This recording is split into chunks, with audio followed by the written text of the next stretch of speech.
कहा मोरा स्वरूप रूप, कहा सनातन, कहा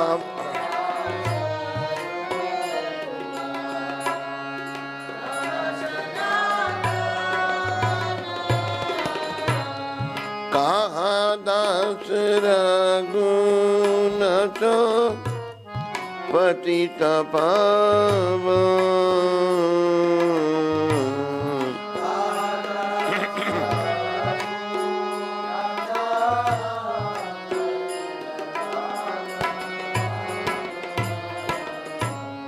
कहा मोरा भट युग, कहा कबीरा,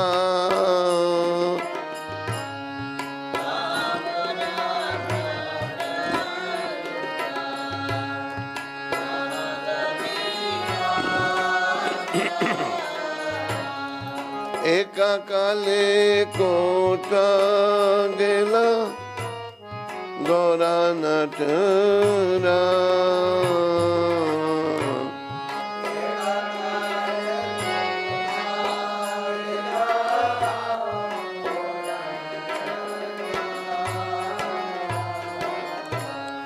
पाषाणे कुटीबो माथा, अनिले पाशिबो, पाषाणे कुटी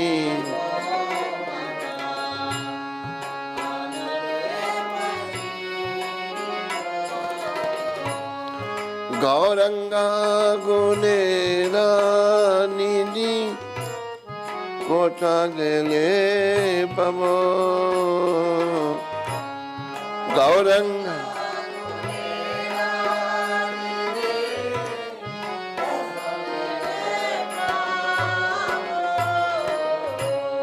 से सवा संगीना संगे, ये कोई लोबिला से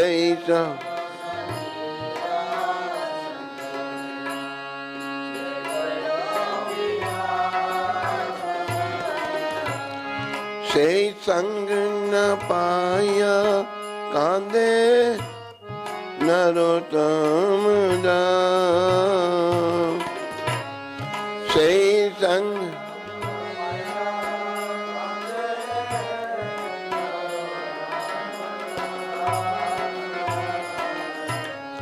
ये अनिलो प्रेम दान, करुणा प्रचुर,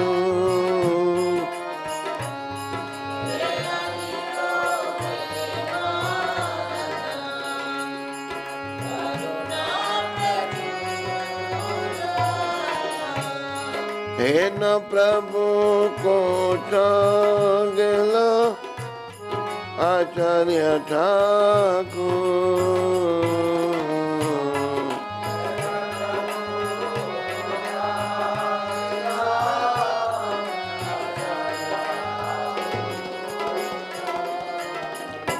जय पुरुषोत्तम ठाकुर, जय पुरुषोत्तम ठाकुर,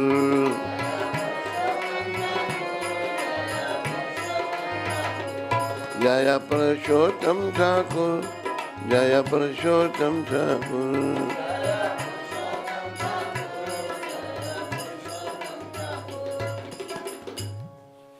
जो अपराकृत प्रेम का धन लेके आए थे तथा जो करुणा के भंडार थे, ऐसे शिला श्रीनिवासाचार्य ठाकुर कहांगे। मेरे शिला स्वरूप दामोदर और शिला रूप गोस्वामी कहाँ है? शिला सनातन कहाँ है? पतित पावन शिला रघुनाथ दास कहाँ है? मेरे शिला रघुनाथ भट्ट और शिला गोपाल भट्ट कहाँ है? और शिला कृष्णदास कविराज कहाँ है? महान नर्तक श्री श्री गौरांग महाप्रभु एकाएक कहाँ चले गए?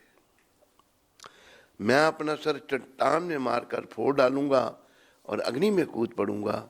सभी दिव्य गुणों के निधि स्वरूप श्री श्री गौरांग महाप्रभु को मैं कहाँ पाऊंगा। श्री श्री गौरांग महाप्रभु एवं उनके साथ लीला करने वाले संगियों का संग ना पाकर नरोत्तम दास मातर रो रहा है।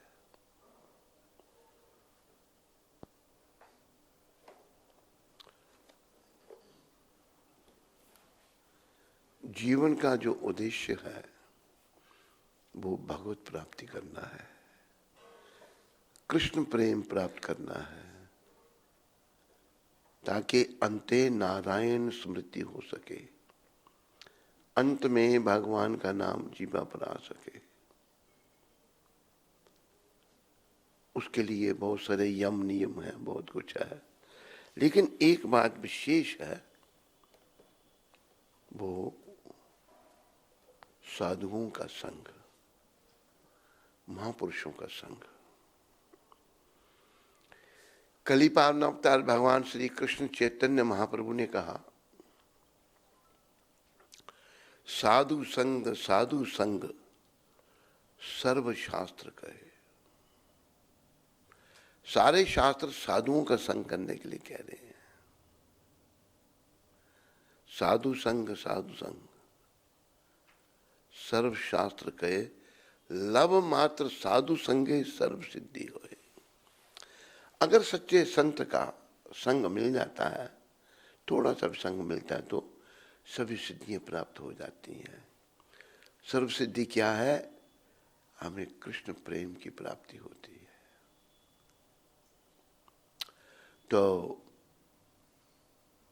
साधु संग करने के लिए कहा, पर कलयुग में कहाँ मिलते हैं साधु?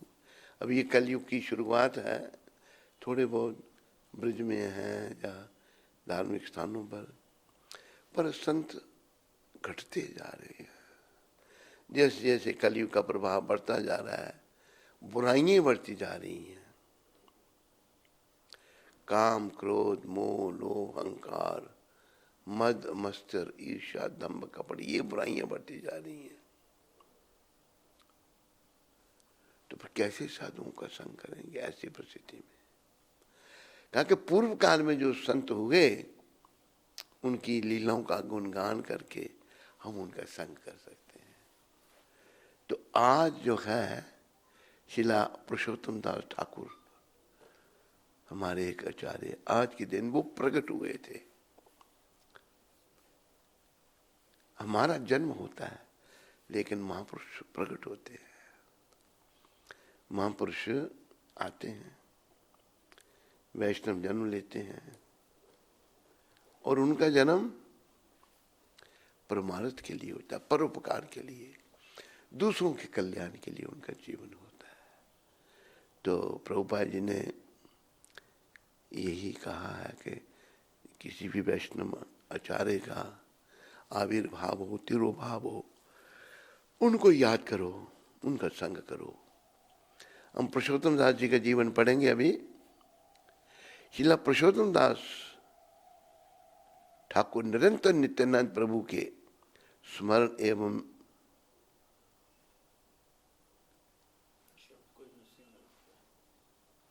करेक्शन करनी चाहिए, स्मरण में निमग्न रहते थे। ये नित्यानंद भगवान के भक्त थे पुरुषोत्तम दास जी महाराज। देखो, नित्यानंद और चैतन्य दो भाई हैं। नित्यानंद बड़े हैं, चैतन्य छोटे हैं। नित्यानंद बलराम है और चैतन्य कृष्ण है। कृष्ण भगवान ने, जिन्होंने चैतन्य महाप्रभु का रूप धारण किया, उन्होंने ये शब्द कहे, जो मैं हूं वही नित्यानंद है, मेरे और नित्यानंद में कोई भेद नहीं। तो नित्यानंद भगवान जो बलराम के अवतार हैं, कृष्ण भगवान अपना विस्तार करते हैं। उनका पहला विस्तार जो है वो बलदेव भगवान है। बलदेव, अनिरुद्ध, संकर्षण, उनके पहले अवतार हैं, पहले उनका विस्तार है। एक ही है दोनों। ये हमें याद रखना कि कृष्ण सबका कारण है, सब कारणों के कारण श्री कृष्ण हैं। ये प्रभुपाद जी ने हम कलयुग के लोगों को दिया है और प्रभुपाद कृपा से हमने सब कारणों के कारण भगवान जो है उनके चरणों को पकड़ के रखना है। तो पुरुषोत्तम ठाकुर जो हैं ये नित्यानंद भगवान के स्मरण में रहते थे, निरंतर उनका स्मरण करते थे। उनके पुत्र कनु ठाकुर इतने उन्नत भक्त थे कि श्री कृष्ण उनकी देह में सदैव निवास करते थे। पुरुषोत्तम जी का जो पुत्र कनु ठाकुर, उनकी देह में निरंतर भगवान निवास करते थे। जब कनु 5 वर्ष के थे, मां जानवा उन्हें वृंदावन ले गई। बोलो जानवा माता की। उनको वृंदावन लेके आ गई जानवी मां। उनकी विशुद्ध भक्ति देखते हुए गोस्वामियों ने प्रफुल्लित हृदय से उनका अभिनंदन किया। 5 वर्ष के बालक हैं, लेकिन इतनी भक्ति है उनमें। सारे गोस्वामीगण जो हमारे महान गोस्वामी सब बड़े प्रफुल्लित हुए हृदय में से, उनका प्रफुल्लित होकर प्रसन्न होकर उनका अभिनंदन किया। गोलोक वृंदावन में श्रील पुरुषोत्तम दास ठाकुर 12 गोपालों में से एक ग्वाल बाल के रूप में बलराम की सेवा करते हैं। उनकी समाधि 64 समाधि पीठ में है। तो 12 गोपाल बाल जो हैं उनमें से एक हैं पुरुषोत्तम ठाकुर, ये बलराम जी की सेवा में। तो अगर आप बलराम जी की सेवा कर रहे हैं तब भी उद्धार है, वो एक ही है, दोनों मुक्ति के दाता है। वैसे बलराम जी को बताया है कि वो आदि गुरु भी उनको बताया है, वो कृष्ण के देने वाले हैं, उनकी कृपा से ही कृष्ण प्राप्ति होती है। तो पुरुषोत्तम ठाकुर जी का ये थोड़ा सा संक्षिप्त परिचय था। कल जो है श्रीमन मधुप्रिया जी को वो गीता का श्लोक, गीता का अध्याय जो हमने पढ़ा, इनको अच्छा लगा। तो आज हम 15वां अध्याय पढ़ेंगे, पुरुषोत्तम योग। ये 15वां अध्याय।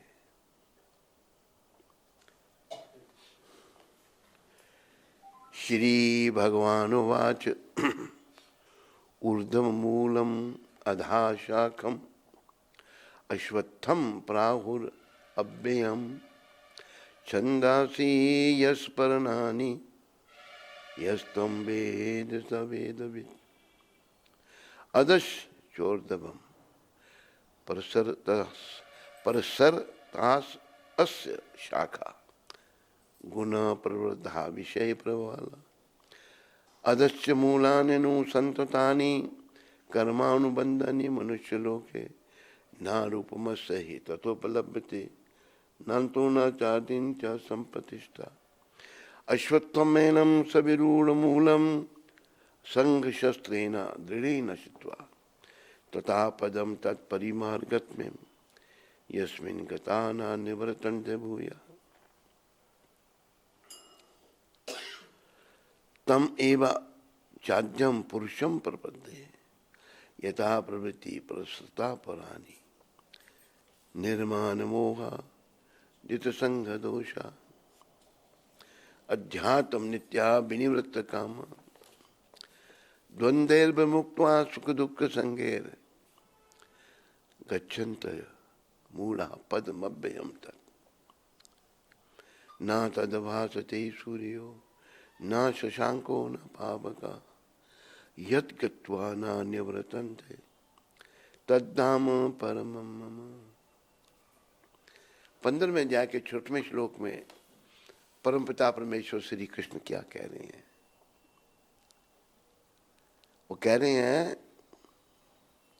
मेरा जो धाम है वहां सूर्य नहीं है, वहां ना तद भासते सूर्यो ना शशांको न पावका, वहां अग्नि भी नहीं है, पावका। यत गत्वा ना निवर्तन्ते तद धाम परम। तो वहां सूरज नहीं है तो फिर वहां पर अंधकार होगा, अंधेरा होगा? नहीं, भगवान का जो धाम है वहां जाने वाले जो हैं उनके शरीरों से प्रकाश, और स्वयं प्रकाश में है उनके शरीर। और भगवान यहाँ ये सूचना दे रहे हैं, यद गत्वा न निवर्तन्ते तद धाम परमम मम। मेरी धाम में जो एक बार आता है उसको पुनः फिर जन्म नहीं होता उसका। देखो ये जन्म लेना कोई ये बड़ी बात नहीं है, ये तो दुखदाई है। ये जो शरीरों का परिवर्तन करना आत्मा के लिए दुखदाई है। इसलिए जन्म मरण के चक्कर को समाप्त करने के लिए हमने भगवान का जो नित्य धाम है, गौलोक धाम, वहां प्रवेश करने के लिए अपने आप योग्य बनाना है। तो वहां प्रवेश कैसे हो सकेगा? जब हमारे सारे दोष समाप्त हो जाएंगे। काम, क्रोध, मोह, लोभ, अहंकार, मद, मत्सर, ईर्ष्या, दंभ, कपट, जब तक ये बुराइयां हमें बनी हुई है ना, तब तक धाम में प्रवेश नहीं हो सकता। तो फिर क्या होगा? बार बार जन्म, बार बार मृत्यु, जो आत्मा के लिए बड़ा दुखदाई है। आत्मा के लिए जन्म लेना मरना बड़ा कष्टप्रद है, बड़ा कष्टप्रद है। तो कष्टों का अंत होगा जब हम बुराइयों से मुक्त हो जाएंगे। और देखो कि प्रभुपाद कृपा से सारी बुराइयों का जो मूल है, मूल जड़ जो है, वो काम है।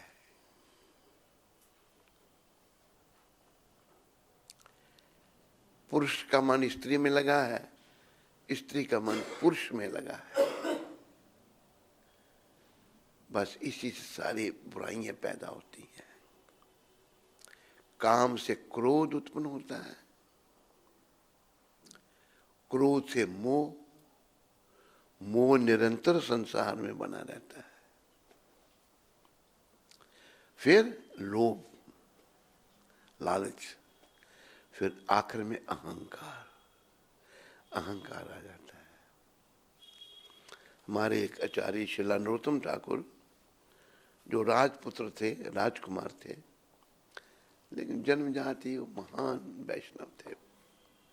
राजपुत्र होने पर भी उनको किसी भौतिक सुख से कोई सरोकार नहीं था। उनका ध्यान सदा चैतन्य चरणों में लगा रहता था। बड़े महान वैष्णव हुए। उन्होंने उनके शब्दों को शास्त्र कहा है। जो जो उन्होंने कहा शास्त्र है। उन्होंने ये कहा कि जीव में जिसमें अहंकार आ जाता है, अहंकारे मत होइया। किसी भी चीज का अहंकार आया नहीं और जीव पागल हुआ नहीं। अहंकार जीव को पागल कर देता है, चाहे वो पुरुष है चाहे स्त्री है। आप कृपया इस बात का ध्यान रखो। एक संत, वो कल हम चर्चा कर रहे थे मधुप्रिया से, उन्होंने रामसेन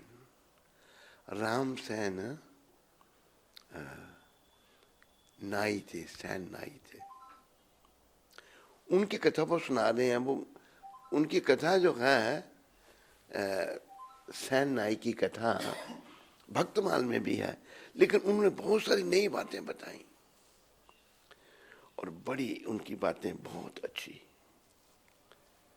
देखो सैन नाई जो हैं, राम सैन उनका नाम था, वैसे सैन नाई कहा गया उनको। वो भीष्म पितामह के अवतार थे।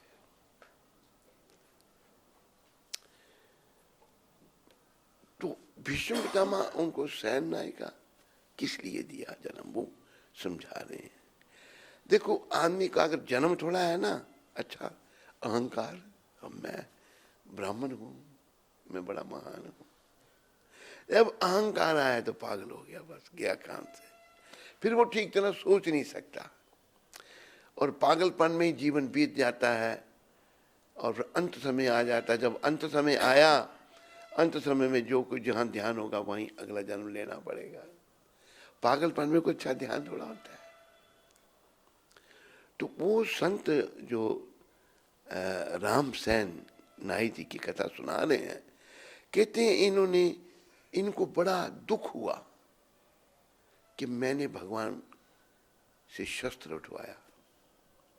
अपराध है ना, भगवान तो परम पूजनीय कृष्ण भगवान से इनको उसकी बड़ी गलानी हुई, बहुत गलानी हुई।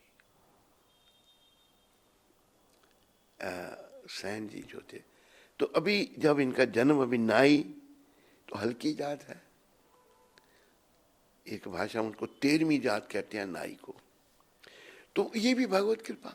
लेकिन इस जात में होने पर भी वो संत सेवा में लगे रहते थे। भक्तमाल में थोड़ा दूसरे ढंग से है, वहां पर उन्होंने और दूसरे ढंग से बताया, पर उनके शब्द मुझे बहुत ही अच्छे लगे। तो सैन जी जो हैं, उनको एक संत से भेंट हुई, मुझे पूरी याद नहीं, पर थोड़ा बहुत मैं आपको सार सुनाने का प्रयास करता हूं। वो संत जो थे केवल लाल मिर्ची का जो है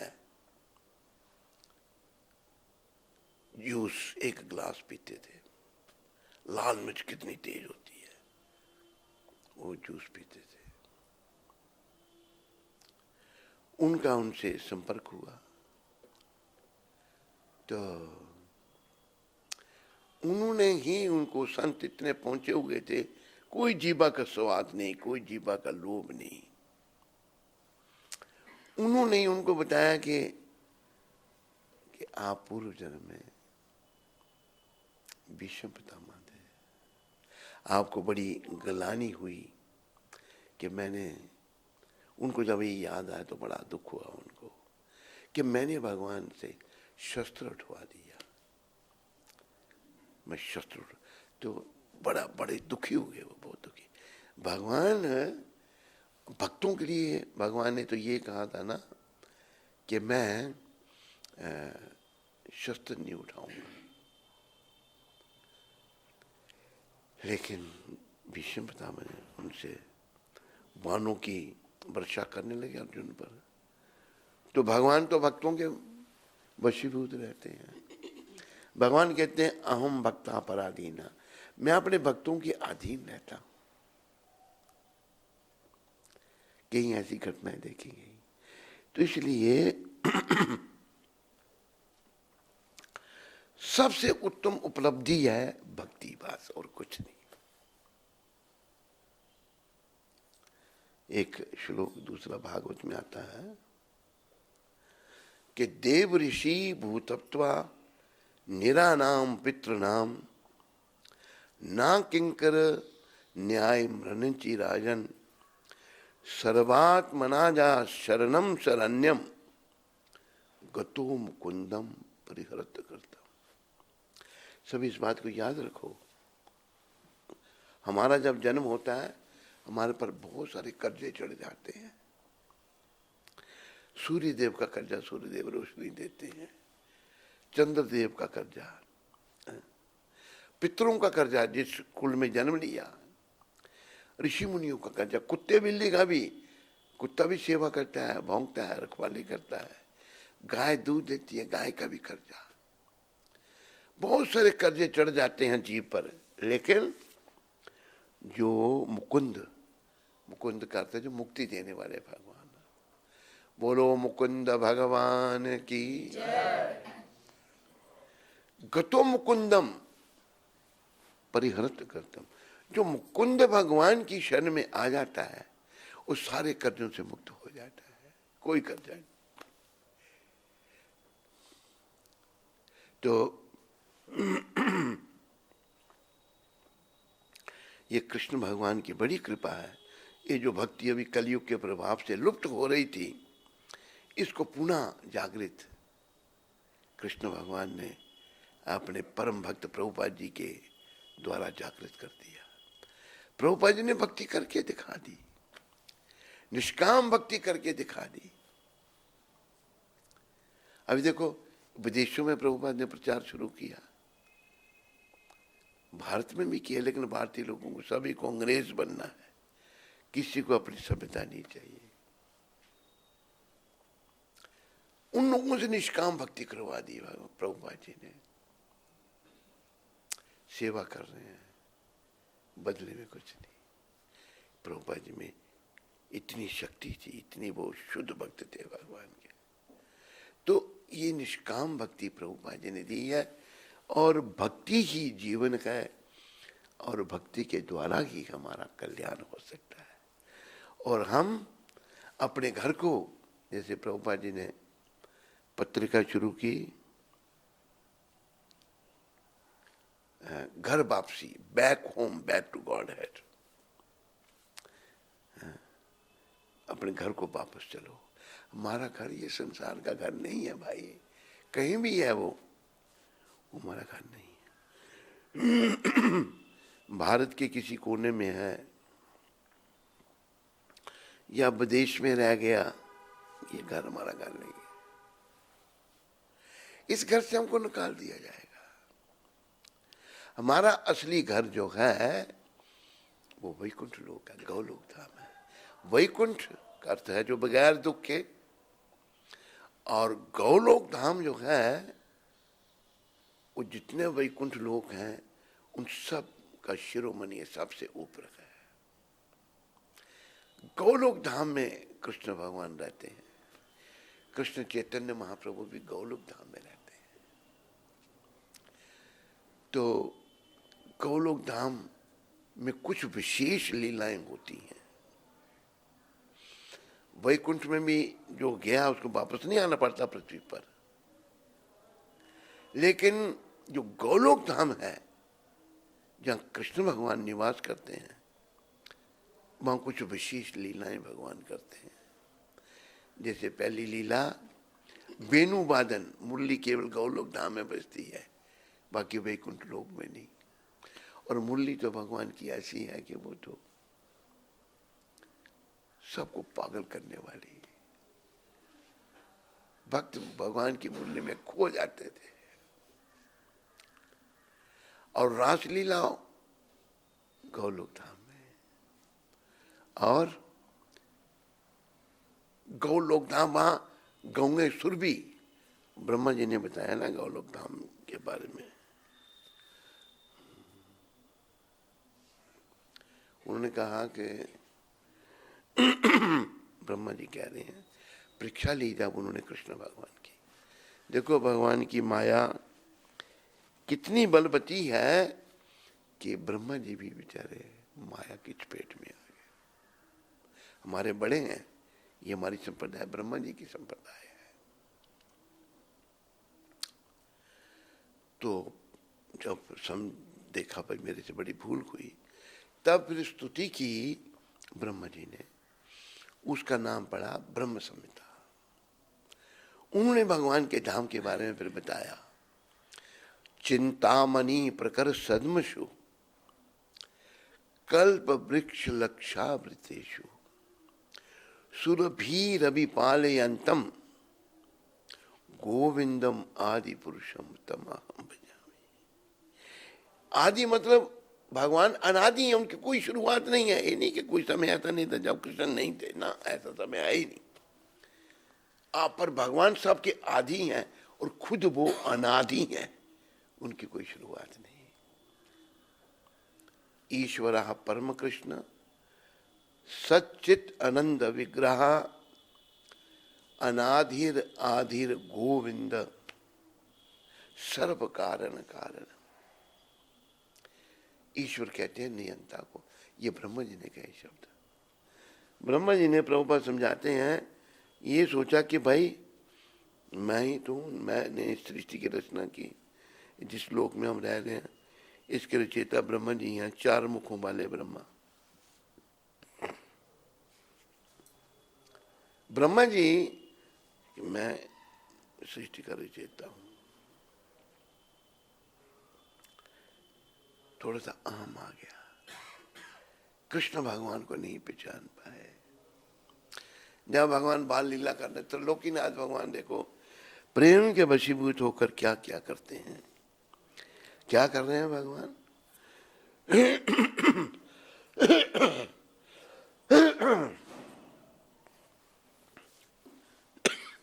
जब बाल रूप में थे तो भगवान बछड़े चराते थे।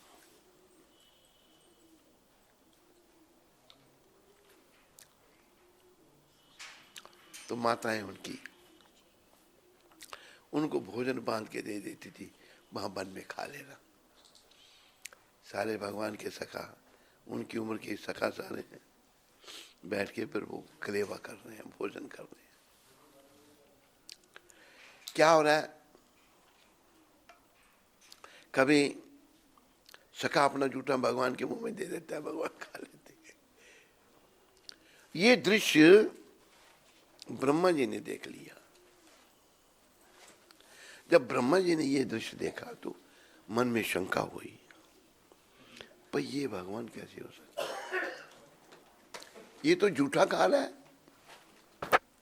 अपने सखाओं का जूठा खा रहा है, ये भगवान कैसे हो सकता है। कहा ना कि संशय आत्मा विनश्यति, संशय होने से विनाश हो जाता है। ब्रह्मा जी के मन में आया परीक्षा लेने के लिए। ब्रह्मा जी ने क्या किया,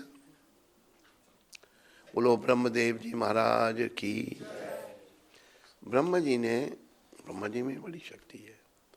उन जितने भगवान के सखा थे सबका हरण कर लिया।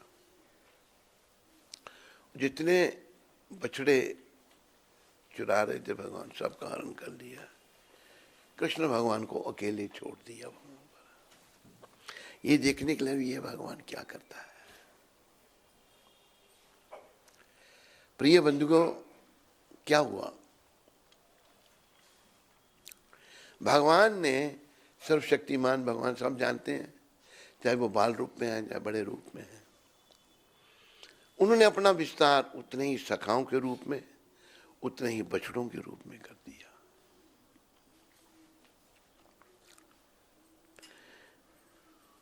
और ब्रह्मा जी ने जितने भी भगवान के सखा और बछड़ों का हरण किया था,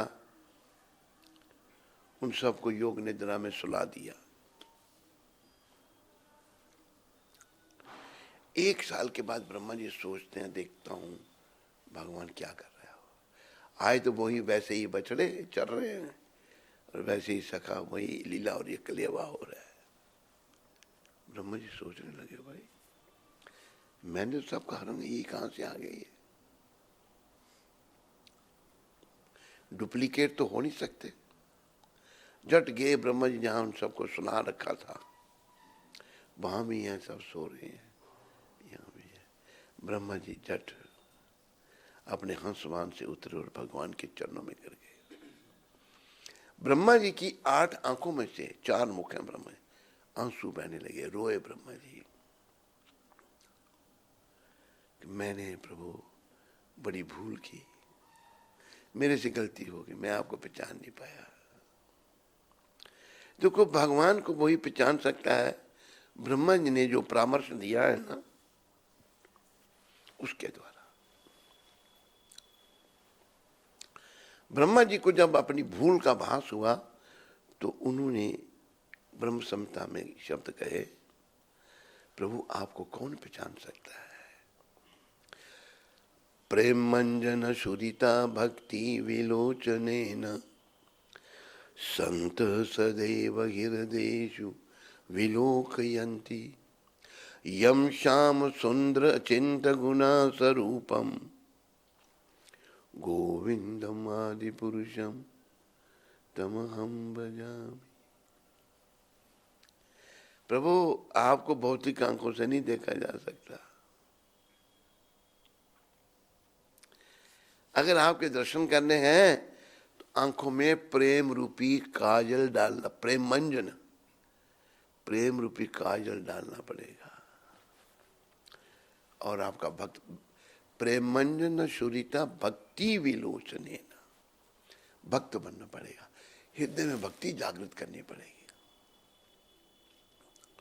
संत सदैव हृदयेषु, वो जो सच्चे संत हैं, जो आपके भक्त हैं, जिन्हें प्रेम रूपी काजल आंख में डाला हुआ है, जिनके हृदय में आपकी भक्ति है, वो सदा आपके दर्शन करते हैं। भगवान अपने भक्तों को नहीं छोड़ते कभी भी, और भक्त भगवान को नहीं छोड़ते। प्रेम मंजन सुरिता भक्ति विलोचने न संत सदैव हृदयेषु विलोकयन्ति यम श्याम सुंदर अचिंत गुणा स्वरूपम। भगवान का जो ओरिजिनल रूप है ना, वो श्याम सुंदर है। भगवान सांवले रंग के हैं। यम श्याम सुंदर अचिंत गुणा स्वरूपम गोविंदम आदि पुरुषम तमहम भजामि। हे गोविंद, हे आदि पुरुष, मैं आपका भजन करता हूं। तो देखो, ये शरीर हमको जो मिले हैं, हम अपने अंदर झांक के देखें, मैंने कितनी बुरी आदतें अपने अंदर पैदा कर ली हैं। बुरी आदतों को नहीं मैं छोड़ पा रहा। काम क्रोध मोह लोभ अहंकार को नहीं मैं छोड़ पा रहा।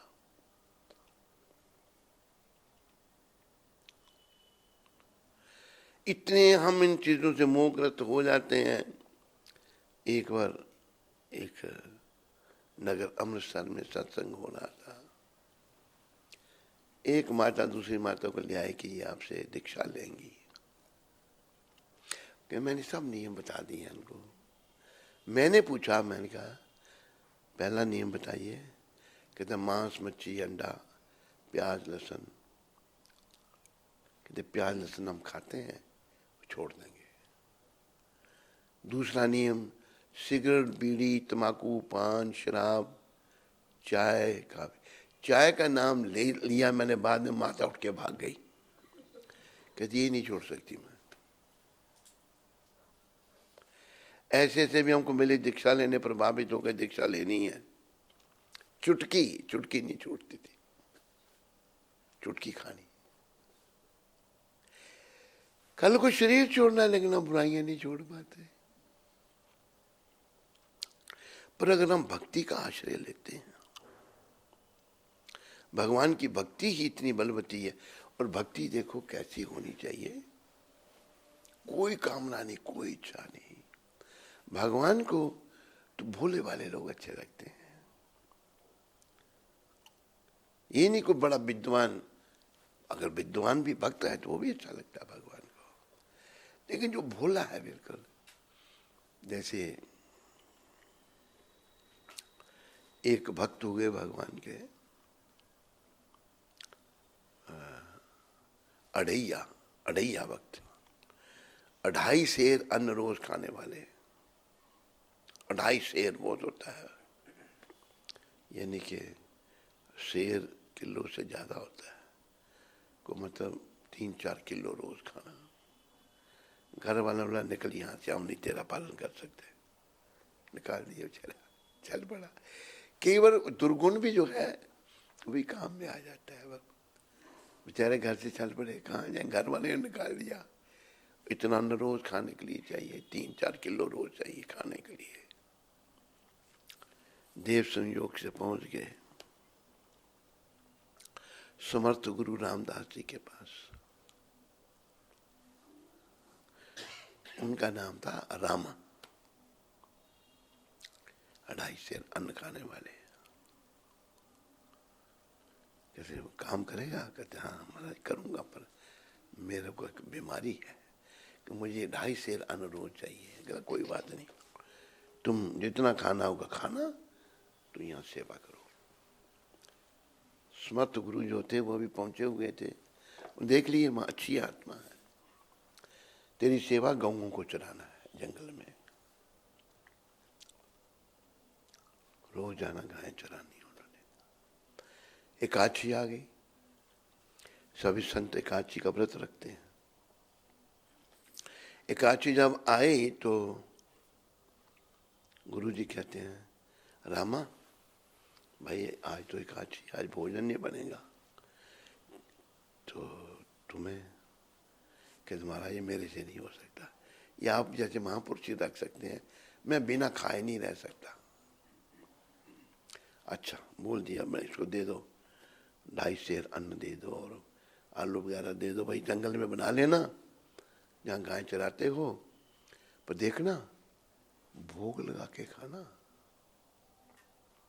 भगवान को भोग लगाना। ये जंगल में जैसे तैसे भी बनाया, गुरु जी की आ गया भोग लगाना। तो एक संत ने गाया है,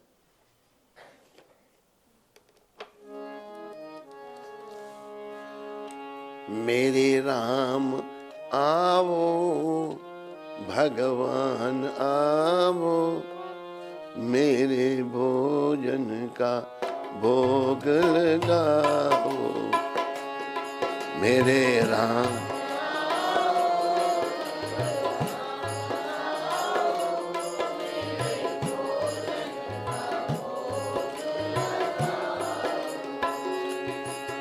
मेरे राम आवो भगवान आवो, मेरे भोजन का भोग लगाओ। मेरे राम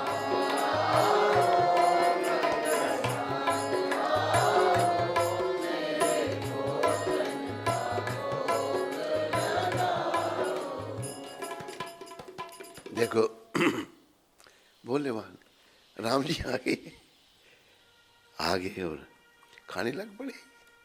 भोलापन, कोई तपस्यारी कोई कुछ नहीं, भगवान को भोलापन खाने लगे जब, तो भला भगवान को अच्छा लग रहा है। वो तो प्रभु मुझे भी भूख लगी है, मेरे लिए थोड़ा छोड़ देना, छोड़ता थोड़ा।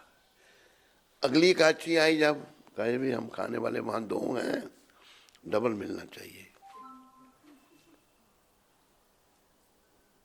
वो भंडारी देना पड़ा, भाई ये क्या करता है इतना, अच्छा पता नहीं बेचता है या क्या करता है, डबल दे दिया।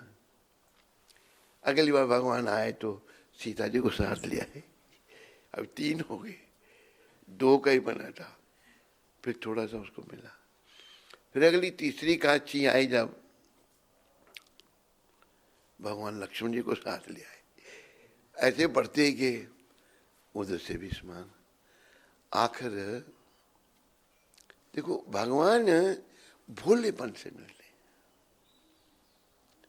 जिसके हृदय में प्यार है, प्रेम है, भोलापन है।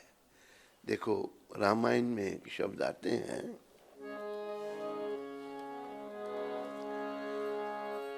निर्मल मन जन सोई मोहे पावा, निर्मल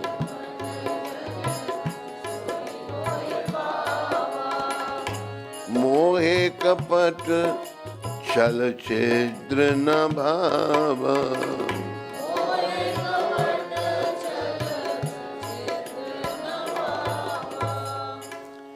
राम भगवान कह रहे हैं जिसका मन निर्मल है, हम अपने अंदर देखे कितना छल कपट है, हम मन के अधीन है, मन जो कहता है वो करते हैं। याद रखो, मन के हारे हार है और मन के जीते जीत। हम सब मन के अधीन हैं, जो मन कहता है वो करते हैं। ये तो दुष्ट तुला हमको नरक में ले जाने के लिए। भगवान कहते हैं जिसका मन निर्मल का है वही मुझे पा सकता है, और मुझे छल कपट छिद्र अच्छे नहीं लगते। तो अभी गुरु रामदास जी महाराज ने कहा, देखो रामा ऐसा है, अभी तुम गाय चराना छोड़ दो, वो दूसरा चराएगा, तुम ठाकुर जी की सेवा। रामा भी ऐसे ही चाहते थे, विग्रहों की सीता राम लक्ष्मण हनुमान। तो जब आरती करते थे वो इतने भावुक हो जाते थे, आरती पूज जाती घुमाते ही रहते थे।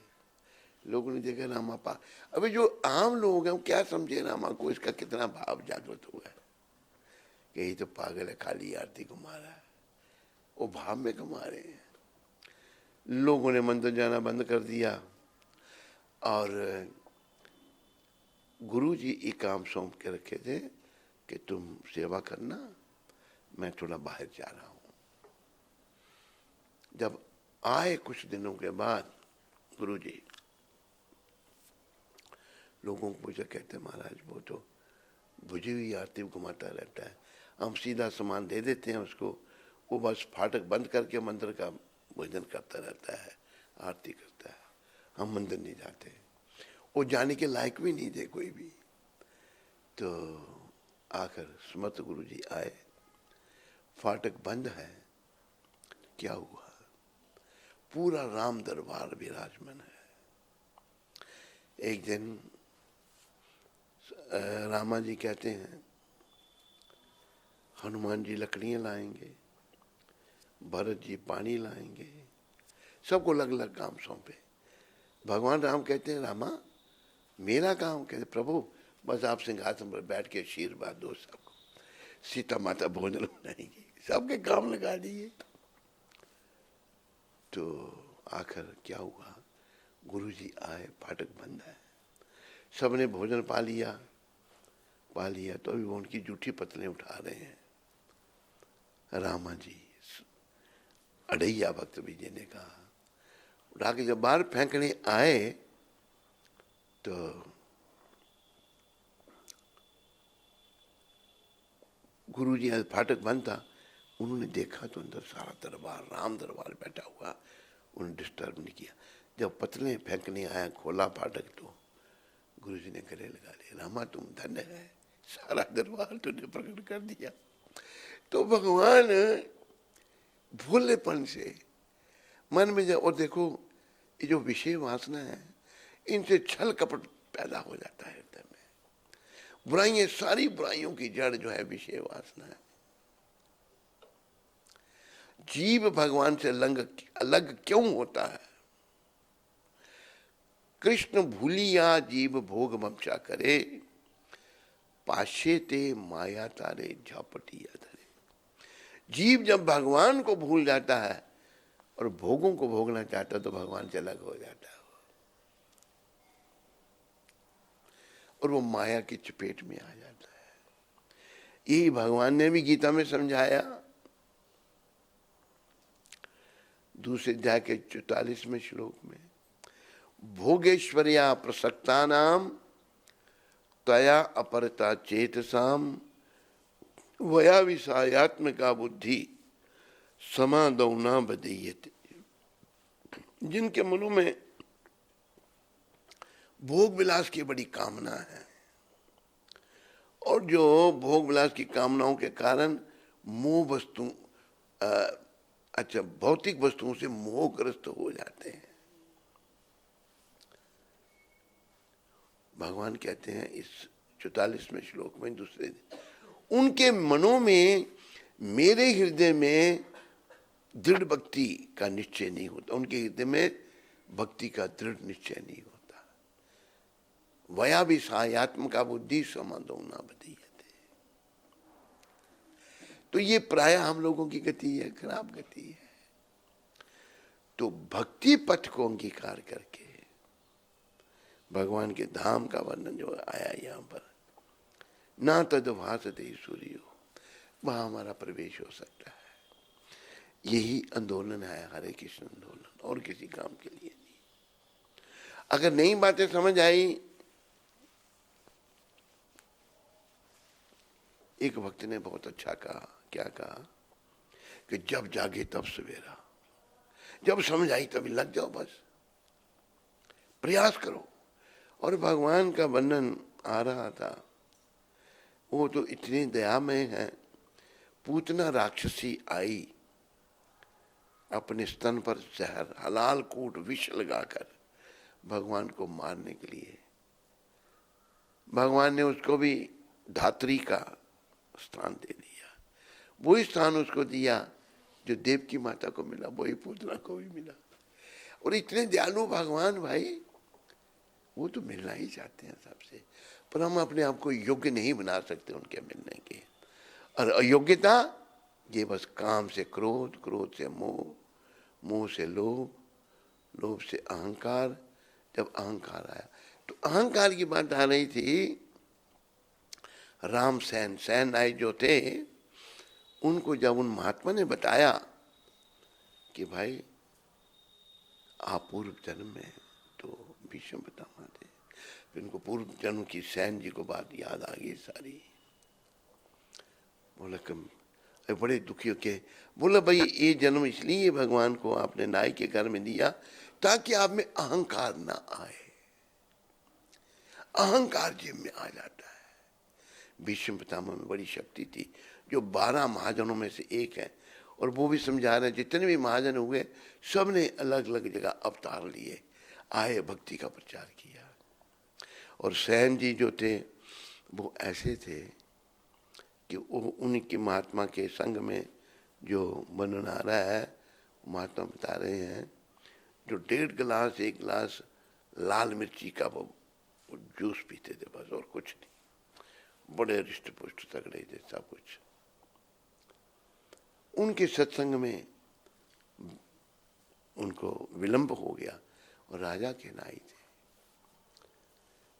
विलंब हो गया जब, तो वहां पहुंचे राजा के पास, जाके राजा को जोहार किया, प्रणाम किया, कहा महाराज विलंब हो गया। कुछ चर्चा चल रही थी संत जी से। तो राजा कहते भाई अभी अभी आप कौन? राजा के मन में समझ गया। राजा ने झट दंडवत किया सैन जी को कि बस आज के बाद आप मेरे गुरु। आपका रूप धारण करके भगवान आए थे। और दर्शन कैसे हुए राजा को? बांधवगढ़ के राजा थे मध्य प्रदेश में, वो वर्णन आता है। दर्शन, जब तेल का कटोरा रखा था, सैन जी जो थे, राम सैन मालिश करते थे राजा को, तो भगवान ने उनका रूप धारण किया है। तेल के कटोरे में पीछे भगवान खड़े होकर जब मालिश कर रहे हैं राजा की पीठ में, तो कटोरे में क्या दिख रहा है? भगवान का मुखारविंद, मोर मुकुट, किरीटी कुंडल, सब कुछ। पीछे देखता सैन नाई कुछ।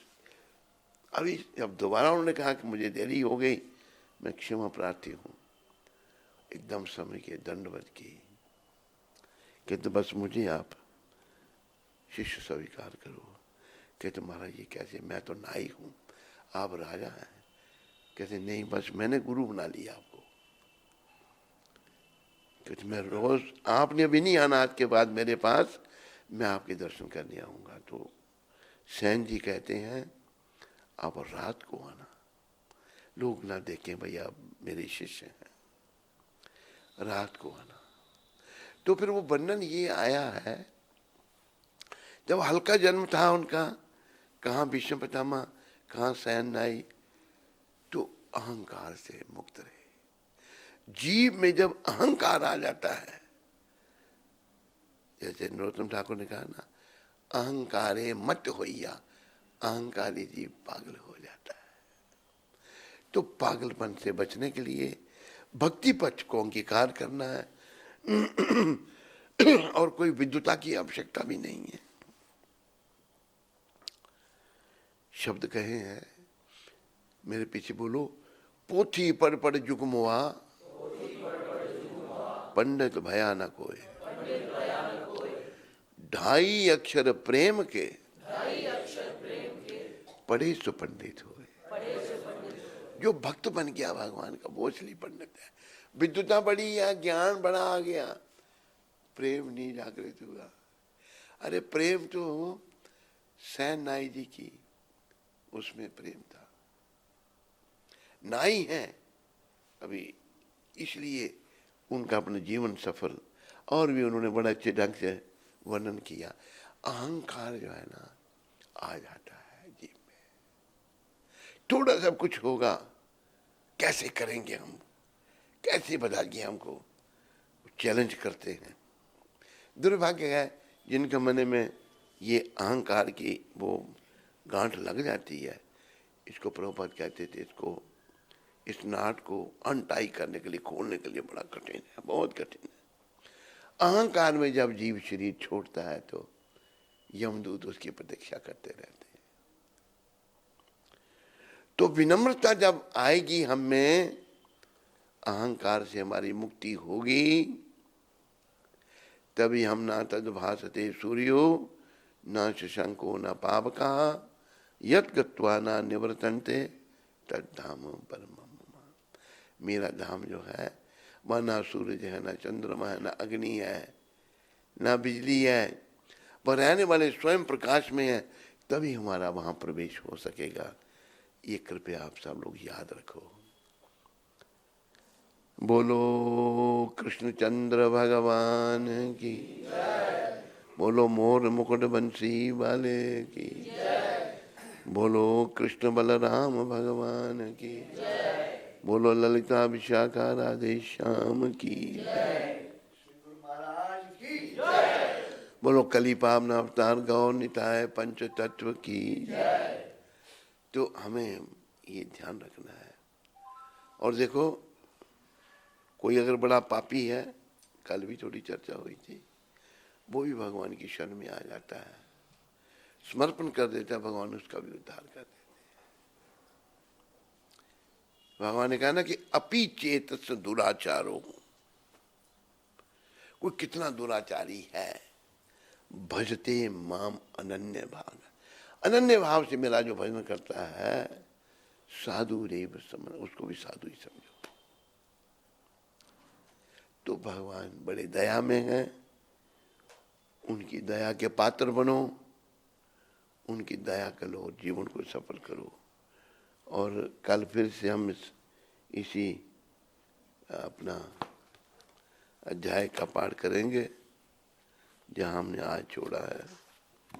और प्रभुपाद जी की आज लीला जो है, आज 23 तारीख को प्रभुपाद जी ने श्यामदास को पत्र लिखा है।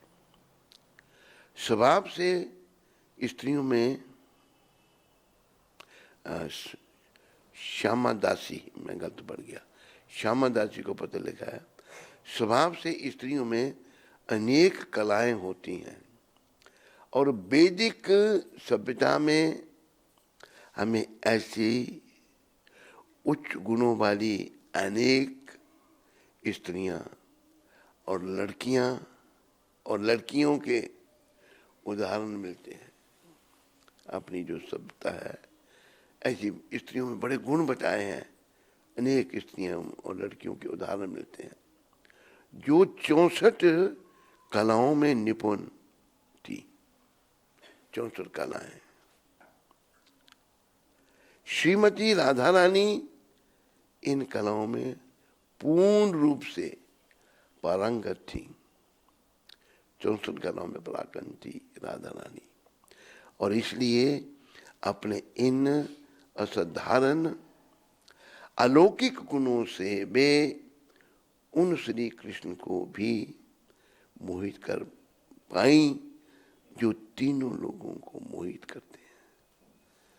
तीनों लोगों को मोहित करने वाले भगवान श्री कृष्ण हैं, लेकिन राधा रानी कृष्ण को भी मोहित कर लेती है। कृष्ण भगवान का नाम है मदन मोहन, जो काम को भी आकर्षित करते हैं, और राधा रानी का एक नाम है मदन मोहन मोहिनी।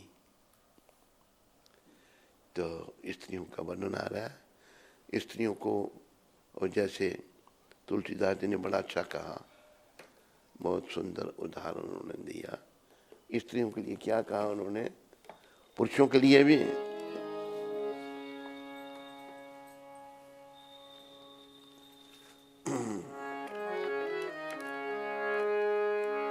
सिया राम मैं सब जग जानी,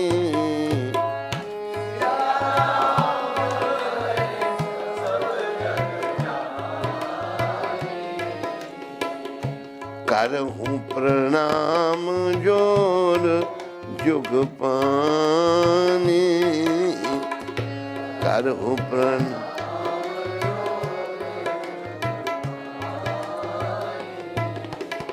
कितनी अच्छी भावना है। स्त्री है सीता का रूप, पुरुष राम का रूप। ये भावना सभी भगवान के हैं। सिया राम मैं सब जग जानी, और मैं सबको प्रणाम करता हूँ। ये तुलसीदास जी का बड़ा दिव्य भाव है।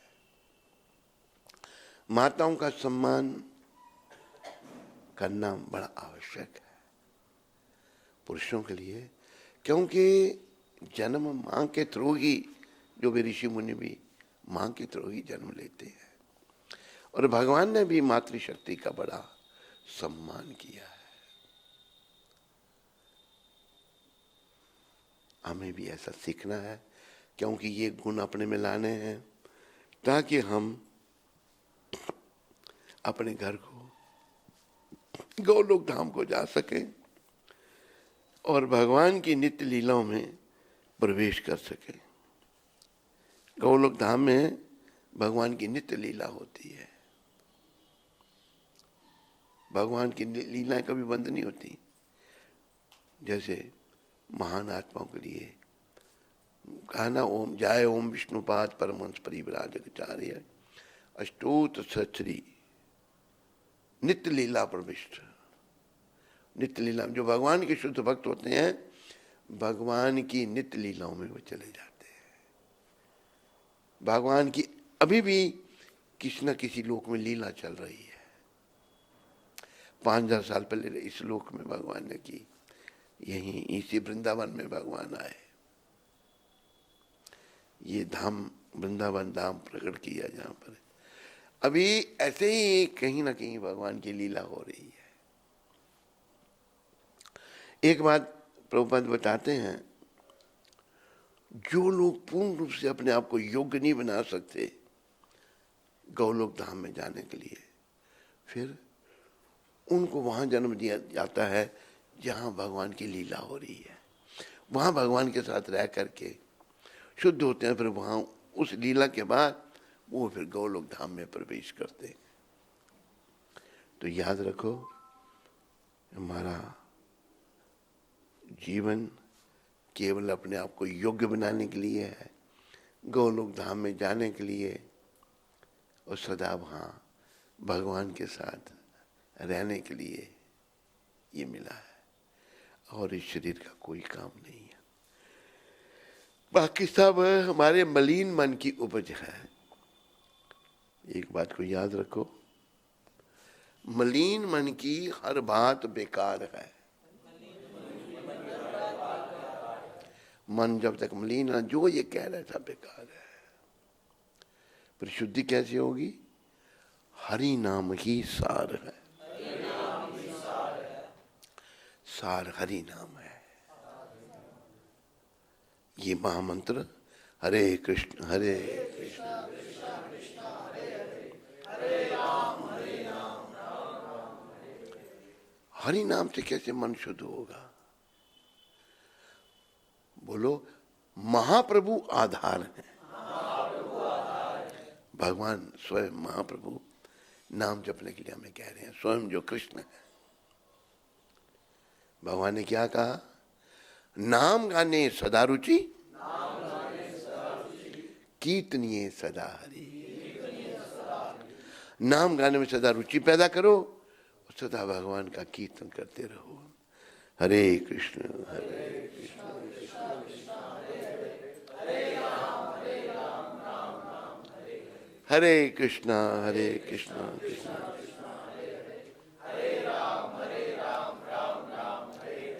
हरे कृष्णा कृष्णा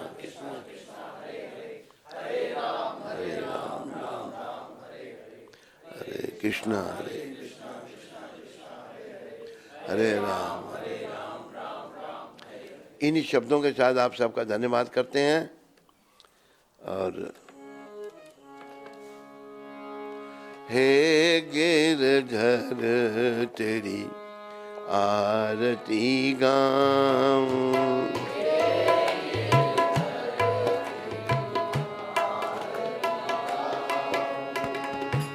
मोर मुकुट तेरे शीस पे सोहे,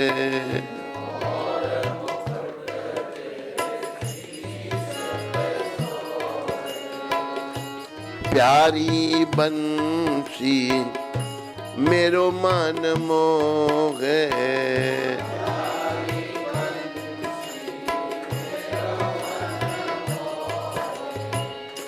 देख छवि बलि हारी मैं जाऊं,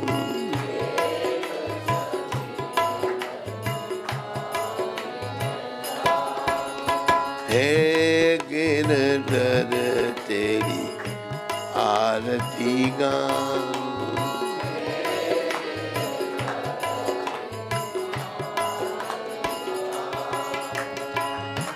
चरणों से निकली है गंगा प्यारी,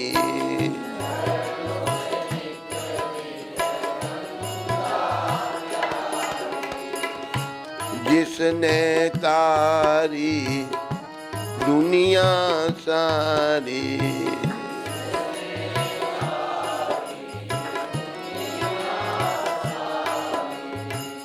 उन चरणों में शीश झुकाऊं,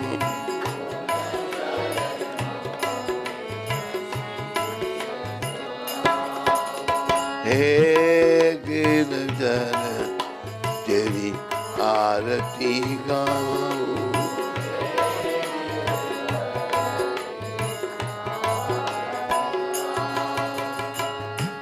संग सोहे वृष बानु दुलारी,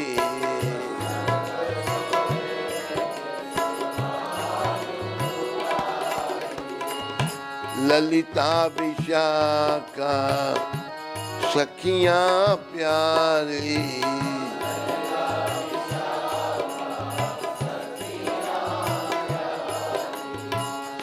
युगल छवि के दर्शन पाऊं,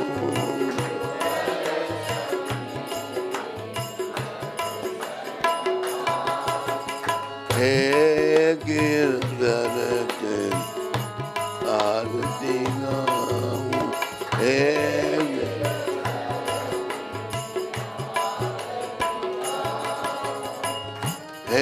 गिरधर तेरी आरती गाऊं,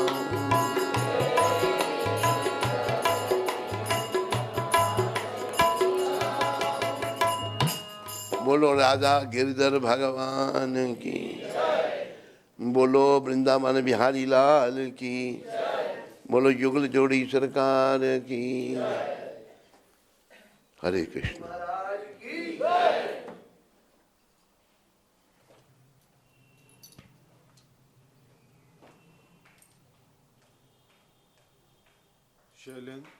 शैलेंद्र प्रभु छत्तीसगढ़ बिलासपुर से।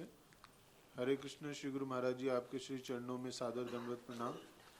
महाराज जी, अगर कोई हमारे पूर्व में किए हुए अपराधों को लेकर हमारा अपमान करता है तो हमें क्या करना चाहिए? महाराज जी, मन बहुत विचलित है। सहन करना चाहिए, भगवान का नाम लेना चाहिए। मन जब तक शुद्ध नहीं होगा ये विचलित रहेगा, पर मन की कुटिलता को समझने का प्रयास करो। अमृतसर से एनोनिमस प्रश्न है। हरे कृष्ण महाराज जी, दंडवत प्रणाम। अहंकार रूपी हृदय ग्रंथि जैसा आपने प्रवचन में बताया कैसे खुलेगी, जबकि ये प्रभुपाद जी ने कहा है कि बहुत मुश्किल है। मुश्किल तो है पर असंभव नहीं है। प्रयास करने से, भक्ति करने से धीरे धीरे खुलेगी ये। धीरे धीरे जो है अहंकार रूपी रोग जो है ये समाप्त होगा।